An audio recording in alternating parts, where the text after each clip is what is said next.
1, 2, 3, start.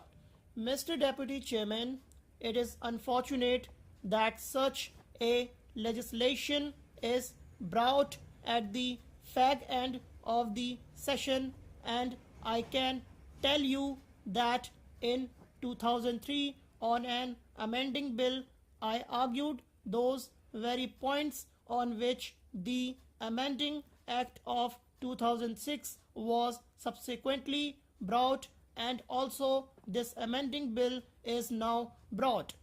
At least, sir, the ministers do not want to change anything in this house because it is coming at the end of the session, and on that account further amending bills are later coming forward.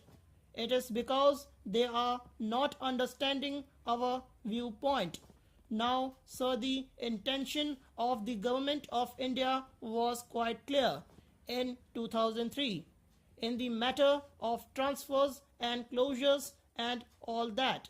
But we asked them to clarify it, and they did not clarify it.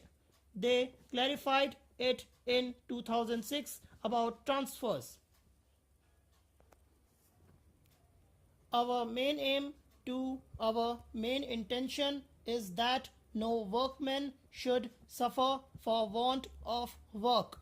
But if he is given another job, if we give him other work on the same conditions by transfer of service, he would not suffer for want of work. That point was rejected in 2003 and the amending bill was brought in 2006.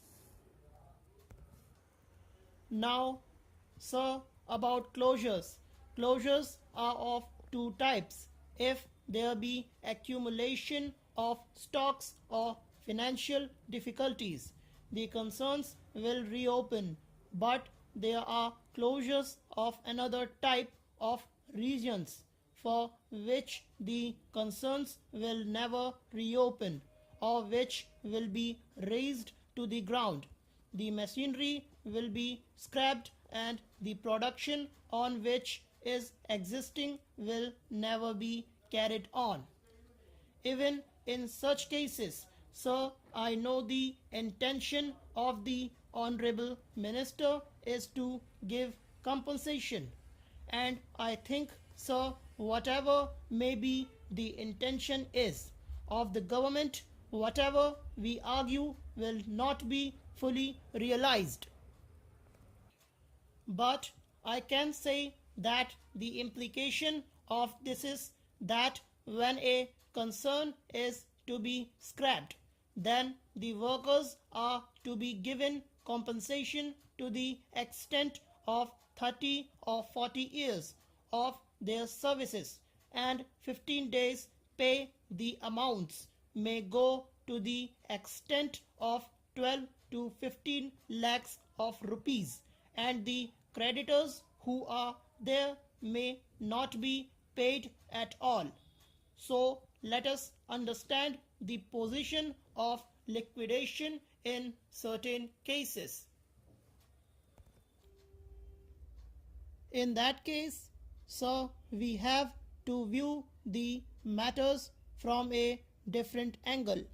Whether we view it or do not view it from that angle, I think it is for the Honorable Minister to examine, especially because he is also the Minister for Planning, and he is also responsible for the industrial development of the country. So I hope he will look at it from both the angles and the effect of the measures on the industrial development of the country. That is the main thing. The industrial concerns which are scrapped are unable to pay. Then can we say that full amount is to be paid to the workmen along with the creditors who have also provided money for the concerns. There are the banks also who have advanced funds. What will be their position? There must be some limit fixed for associating the workers' claims along with them. Supposing that it is not accepted, then I will go further and I say that with regards to those worksmen who are to the paid compensation, we have to see whether they will be to get work in about 1 year. I am sure a system can be devised that within 1 year a worker is provided with work, and I am making a suggestion to the Honorable Minister in this respect that there must be a decasualization scheme enforced in important centers where there are 60 units or 100 units working full hours in a week. Suppose a permanent worker is retrenched in one unit and there is another unit or units where workers are taken. This retrenched permanent workers should have prior claim over newcomers in that unit or those units. There must be legislation in this respect. If legislation is there, then this difficulty will be avoided.